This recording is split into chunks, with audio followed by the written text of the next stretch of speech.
In today's video, we will explore a Active Directory chain or a Active Directory set, just like the one on the OSCP exam, comprised of several machines all in one big Active Directory domain. And this chain is completely free, so you can literally just go and grab it. And in this video, I will be demonstrating the full attack chain for this Active Directory chain or Active Directory set, and I hope you will learn a ton, so just sit back, relax, and enjoy. It doesn't really matter how you do it, just whatever works for you. So let's see. We checked the onboarding checklist. So this was the last one in the shares. Yes, it was. Okay. So we've checked the shares.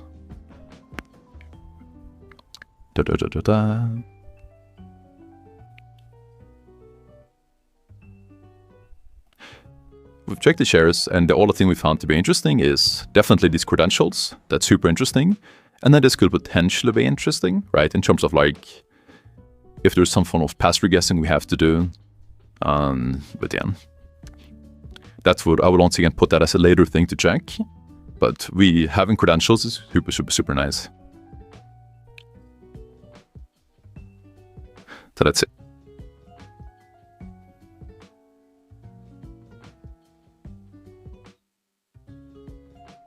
So then we simply just want to check everything again.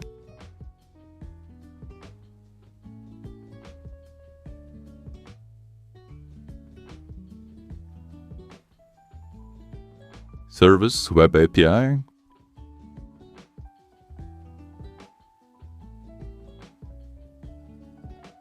With this password right here. See if that is a valid password. Yes, it is. Awesome. We can check shares if there's anything interesting there, right? It's a Steam shares because we're dealing with the same host, which is client 1, and it doesn't have any like write access or any further access than what it previously had, which makes sense. So let's check the SIM ports once again. Doesn't say pond. Fake RDP, maybe. Also doesn't say pond. Let's check WinRM finally. There we go. Beautiful, beautiful, beautiful.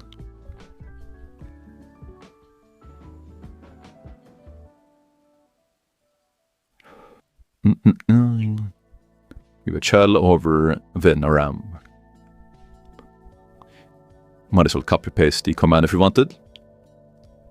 This is not, by the way, to illustrate like how to make pretty notes. This is just to keep some simple overview for myself and just to highlight how you could be doing it if you want to.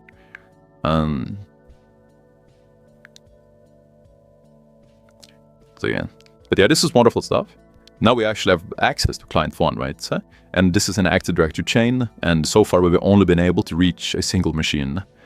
So this could potentially open up the doors a lot for us, which is great. So yeah.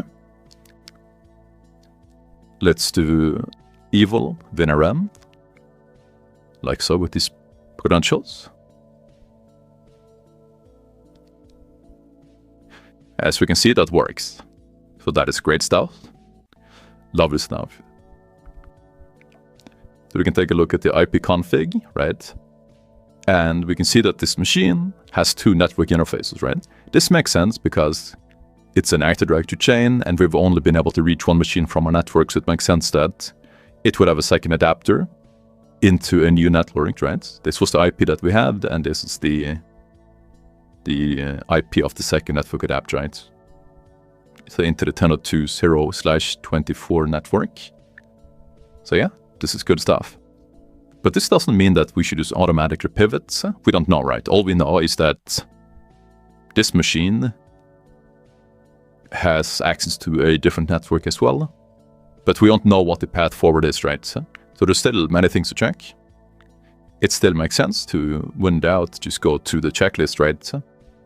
I'm not saying it will cover absolutely everything all the time, but it can be quite helpful. So we've definitely done this, but we haven't done it against all of the points, right? In terms of her browsing, astro posting, we haven't done these things. Bloodhound, we haven't done certificate-based attacks. We haven't found all of the usernames, right? But now we have access to a host. And we also haven't done this either, right? It's just a lot of things to check. But yeah.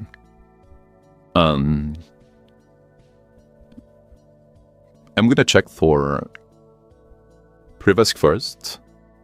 And if we don't find absolutely anything at all, then we can set up pivoting and try to do things that are related to Active Directory, right? But yeah, you would obviously want to check both in like proper thoroughness regardless. So yeah, let's get started. So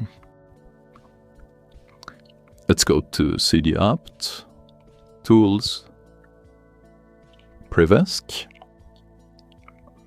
So also take a look at my IP.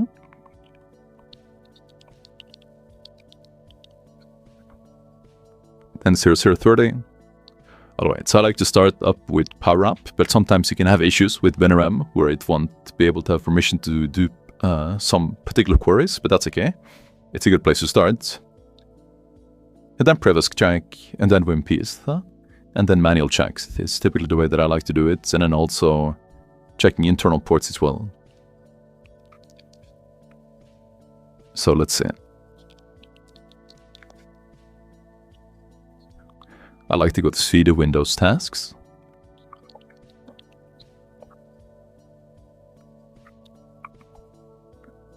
We can also write in the notes as well.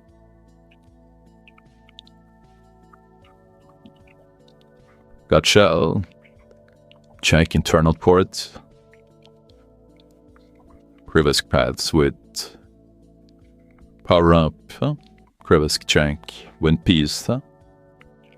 Then manual enum for grants, recycle bin, history, etc. If you find nothing, set up pivoting and attempt getting further access with lateral movement or AD attacks. This makes sense, at least that's how I would take a look at it. So again, to check internal ports, we can do netstat anal like so, find string, and then we can take a look at the listening ports like so. So let's see.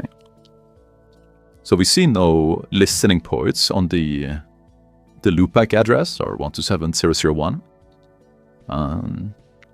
And all of these are just the ports that we could pretty much see externally, regardless, right?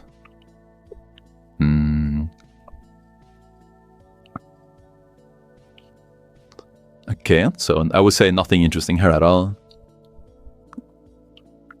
So yeah, let's transfer the tool.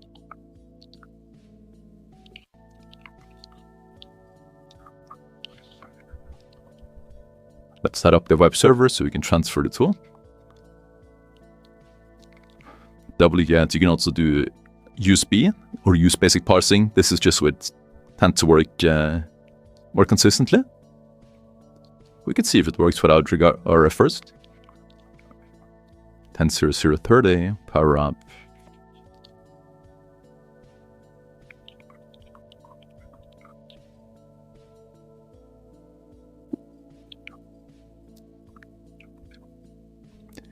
You can either do it like this, or you can also just pretty much pipe it into IAX and then invoke all checks, like so.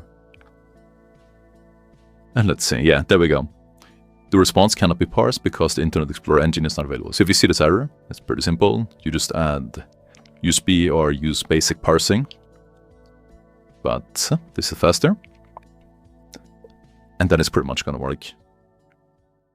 And if you find this video useful, then you're absolutely going to love this. We have a massive, free-to-try, 25-hour plus OSCP course that you can see that people are just absolutely loving.